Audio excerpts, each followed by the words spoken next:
How many AAA games have you played that turned out to be a AAA disappointment? I'd bet more than a few. They certainly have the money to market. They hype you up with crazy cinematic trailers that promise you the world, and then they suck. Increasingly, that's just the world of AAA. Hi folks, it's Falcon, and today on gameranx, 10 recent AAA games that sucked. Now, as a quick disclaimer, I think it's important to say some of the games that we're going to talk about, if they hadn't have had hundreds of millions of dollars pumped into them for the result that we got, we maybe wouldn't say that they suck. Like if a total indie made Payday 3, or even a AA with a budget of a few $1 million, which is still more than I have, especially to make a game with. I don't have any money to do that. Some of these are going to be straight up bad games, and some of them are going to be like that. They suck because of what they are. And also, if you liked one of these games, more power to you. I'm glad you enjoyed the experience. The point isn't to make you mad or say that you're dumb. The point is that AAA can and should do better. I don't think anyone is going to disagree with that. Starting off with number 10, it's Sid Meier's Civilization 7. The massive 4X strategy sequel everyone and their grandmother was pretty hyped for, and it mostly delivered frustration. We could have smoothly sailed into a golden era of strategy, but it feels off. The game feels off, right? It's got, I guess, what could be charitably called a clunky user interface. I've heard it called everything from confusing to a disaster. It's got literally overlapping icons, hardly any useful information, but man, is there a lot of information. And on top of that, it had what is called the Ages system, where you switch civilizations instead of playing one continuously, and it's weird. On some level, I want to give them credit for trying something different, but also, I don't like it. Like, it would have made a lot more sense if the Ages all were one civilization, the civilization that you're building, but they were not, which is very weird. It's very weird. On top of that, it had some pretty frustrating bugs. The AI behavior, it leaves something to be desired, and some of the pacing has been criticized as boring, or even in some cases I've seen needlessly volatile. I don't know, I've kind of mostly gotten boring when I've played it, but I mean, my experience is obviously not the only one. Even the big wigs at the company admitted the game had challenges at launch, and the developers did pledge to patch stuff, but like, this is a flagship AAA strategy title with a decade of hype behind it. To call this game disappointing is, I think, maybe letting it off a little easy. It sucks for what it is. Let's be serious here. Something that sucks for people is not getting all of our videos, if indeed they are subscribed and want them. Best way to remedy that is enabling notifications. We appreciate it very much. It's doing us a big favor. We also hope it helps you see some stuff you want to see, so thanks a lot for enabling notifications. Let's get on with the video. At number 9, High Guard. The Game Awards One More Thing reveal that tried to drop Mike, and I don't know, somewhere between the hand and the ground, it turned into a turd. Everybody basically screamed Concord 2.0, but is it that? Not quite. On paper, it's honestly not the worst idea in the world. The main mode even almost works. You spawn in, fortify a base, you have a short window to loot the open map, a flag drops, and then both teams race to grab the flag. It's, again, on paper, doesn't sound bad. It just trips over itself way more than works. And I mean that in more than one way. This is a fantasy hero shooter that you do a lot of punching of rocks in. On top of that, the heroes are not interesting. If you're doing a hero shooter, it can't just be like the default heroes. That's what this game is. But beyond that, it kind of doesn't work well also. Or it didn't when it launched anyhow. This is one of those games where I have a feeling there's going to be people who disagree that it straight up sucks. And I'm not really saying it straight up sucks. I'm saying for what it is, it sucks. There's stuff that can and even sometimes does work. But this game just needed a lot more time in the oven. Needs like a year 2 overhaul, assuming it lasts that long. Or it needed to just not exist. One of those 3 things. And number 8 is Skull and Bones, which is, it's a $70 pirate job simulator. This game survived a literal decade of development. Hell, was delayed many times. on paper, should be an easy win. Assassin's Creed Black Flag was awesome, and everyone was like, well, give us a pirate ship game. And so they set out on a journey to do so and gave us a live service hamster wheel instead, for whatever reason. Oh yeah, it's because they want all of the money in the world. But in all seriousness, you usually don't get it. Most live service games fail, and I don't mean like a slim majority. These things have basically a 99% fail rate. It's very high. If you launch a live service game, most likely you will fail. It's that simple. And Skull and Bones is that, and it costs $70. So the one thing this game does kind of well is the ship combat, which, you know, of course.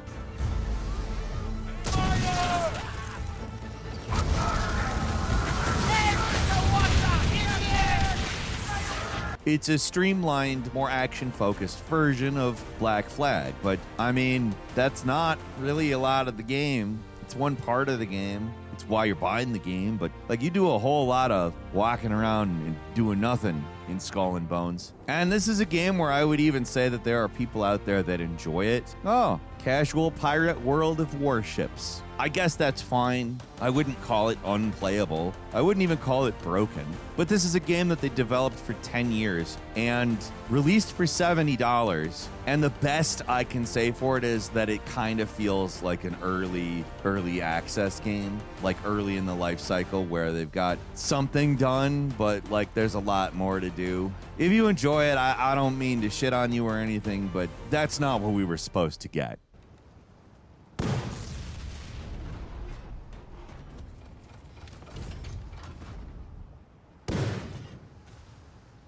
And number 7 is Mind's Eye. I think something you could best describe as cool city, dead game. Build a rocket boy. Ex-Rockstar Games Leslie Benzie, one of the GTA creators, new studio, really coasted on that pedigree, let me tell you. So I don't even want to get into like what they promised on this too deeply. It was meant to be the everything game part of this platform called, I think everything. I don't remember what it was called. Who cares? Maybe everything or everywhere or everyone or some bullshit like that. Mind's Eye is probably the most padded game you're ever going to play, at least in the AAA space. I mean, they really made you drive a lot in order to expand the length of this game. I've got the pincer drone. I'm on my way to switch out this new lens. Who's the lucky recipient? Why don't you see for yourself?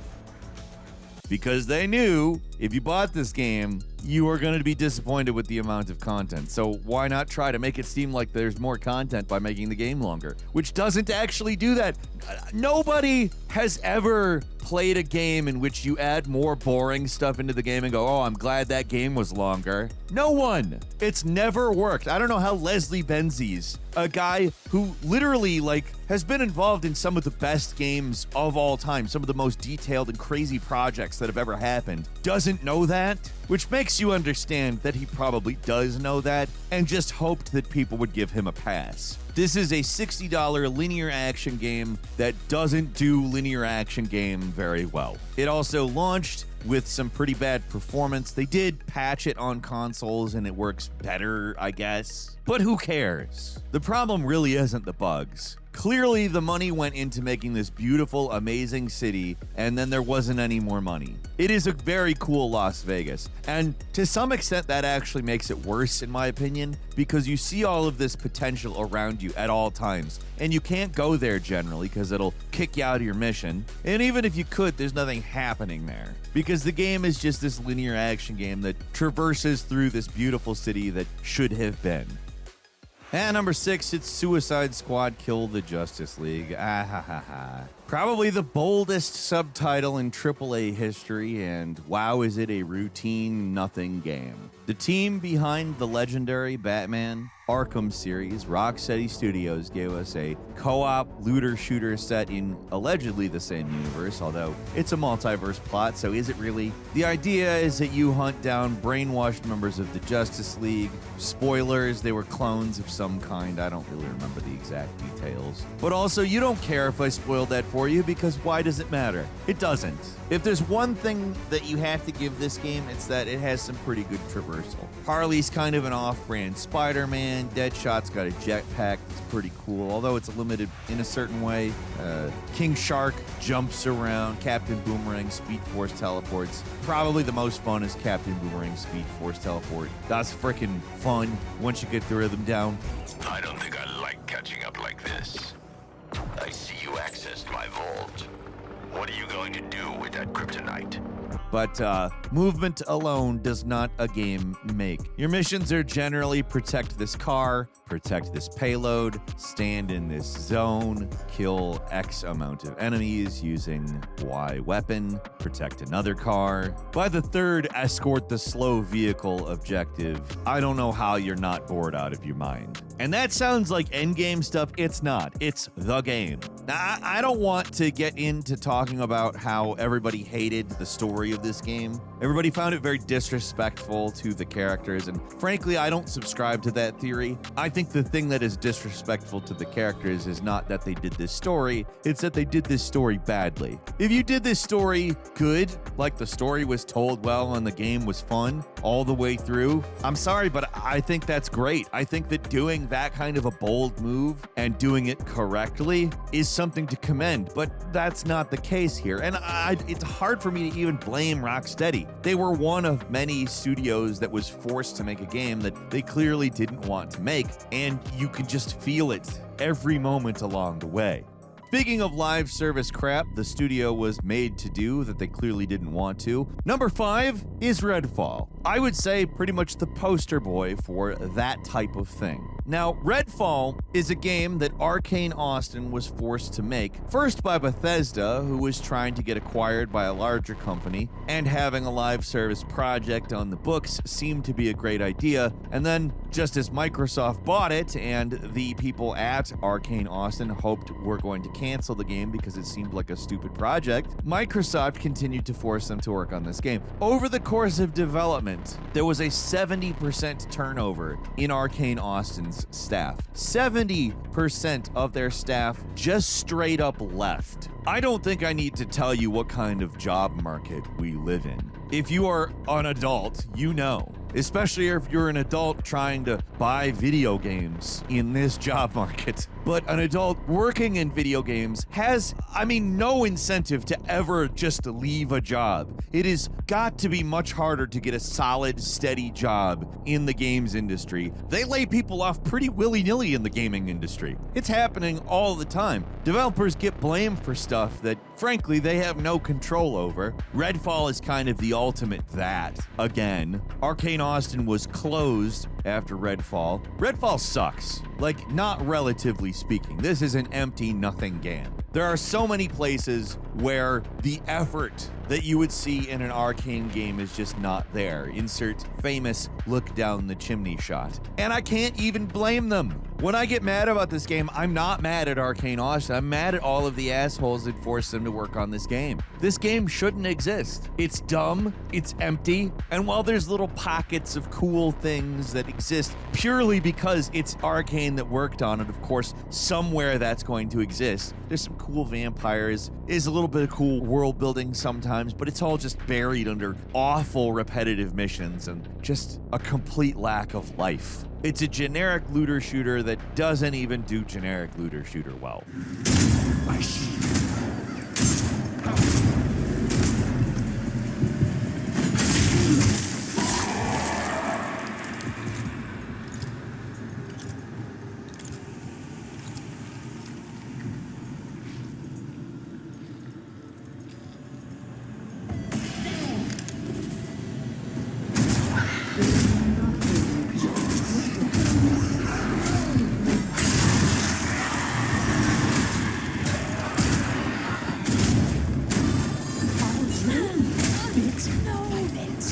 And number 4, Concord. Oh boy, the $40 great value Guardians. This game never got the is it good conversation. It got a how long until it shuts down conversation, which was, by the way, 2 weeks. And the thing is, if you go back, I didn't hate it. I don't think the reason people hated it was if it was or wasn't competent. Yeah, it's competent. It's just like, it doesn't need to exist. the type of game it is, the game that it turned out to be. It doesn't need to exist. It doesn't matter how competent it is. It's one of those things where competence is almost a curse. If the goddamn thing was a mess, like, it'd be more interesting. It'd be worth talking about. Like, the reason I think people were so mad about this game is because it's yet another live service trash heap that looks like there's no real inspiration underneath it. There's no joy in the creation of it. It's just a thing. No amount of competency can save something from being that.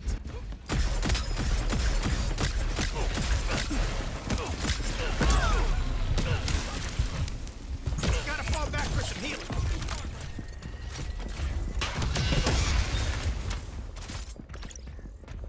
It's knifing time.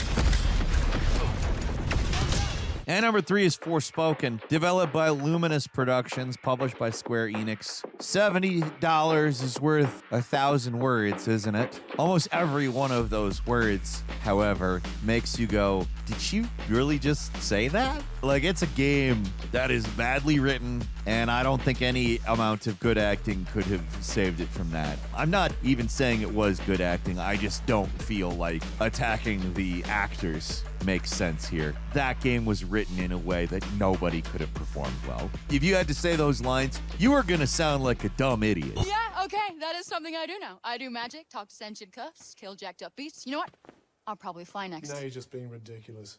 Oh, that's too far. Good to know there's a line. If you could just master these new abilities, with my help, of course. Did you not just see me take out that gnarly beast? Honestly, the premise, it's got potential, and there's even a good game buried underneath a lot of crap. So, I mean, this game got called a sucky game, and I don't know if I completely agree with it. I enjoy the traversal in this game a lot. I think the fighting is fun in this game. It's just that a game isn't purely its mechanics. Most games are not. I mean, there are some games that are just mechanics, but they're a very different experience than a big budget AAA game. A big budget AAA game should give you that and more.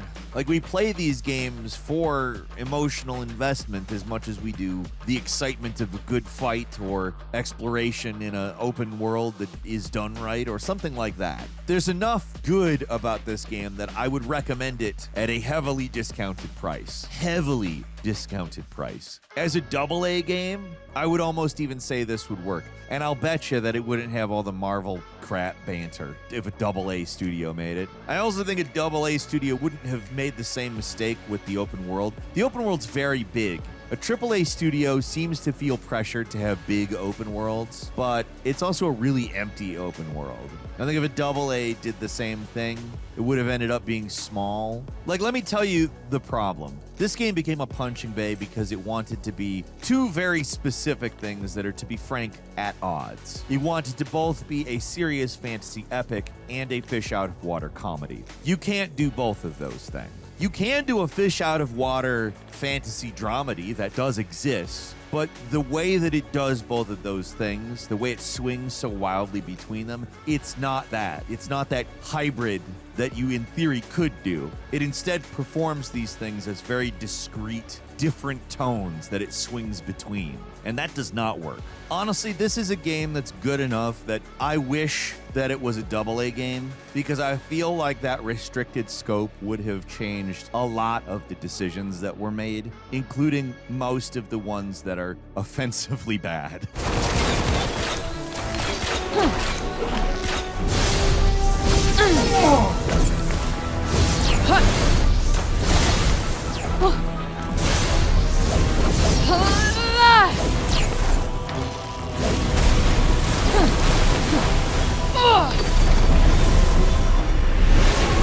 And number 2 is Call of Duty Black Ops 7. Who you've heard me blab on a lot about this, not only on these main videos and lists and topics, but on the Falcon Show, which is exclusive to 1% Club members every Saturday. If you want to join that, we would certainly appreciate having you along for the ride there.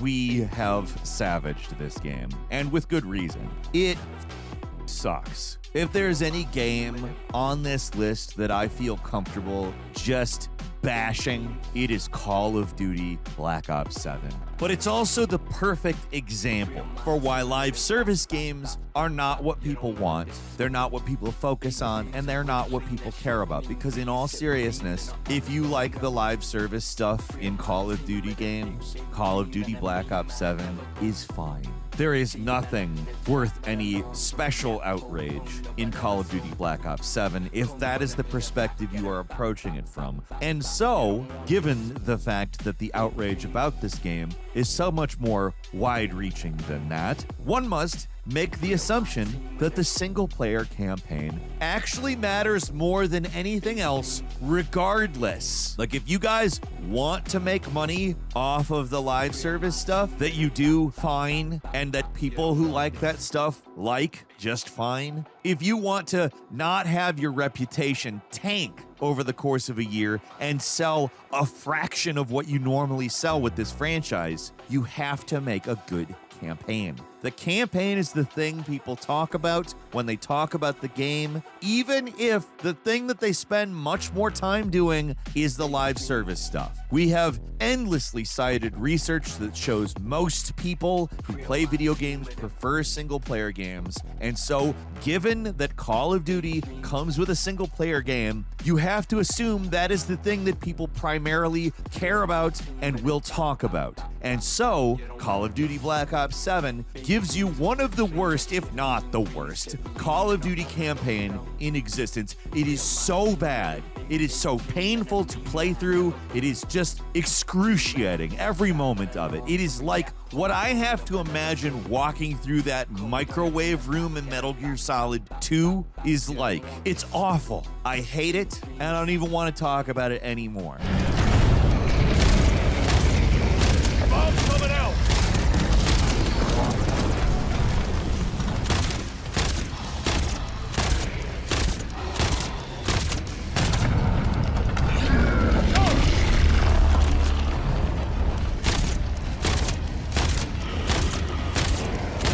And finally, at number 1, it's Undawn, the open-world survival game from Lightspeed Studios, published by Tencent, that managed to somehow convince Will Smith to do the marketing. Now, on paper, it sounds like, what works in these types of games. Survival game with open world, zombies, big name celebrity associated with, frankly, a cool zombie movie, doing the marketing, base building, crafting, co-op. It ticks all the boxes, technically, which is, of course, the best way to tick all the boxes. But man, is this a mobile game on a not mobile platform.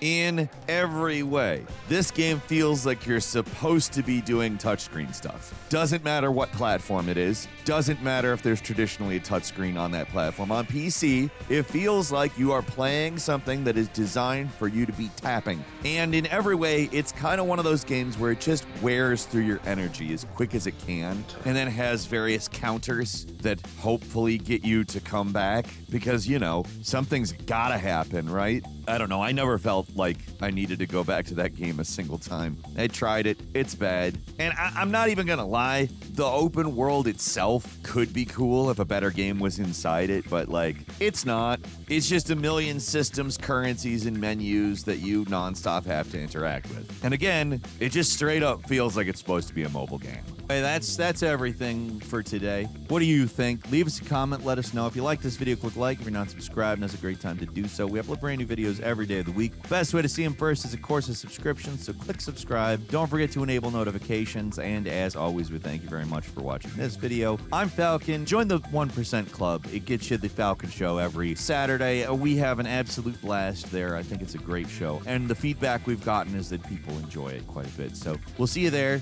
right here on GameRanx.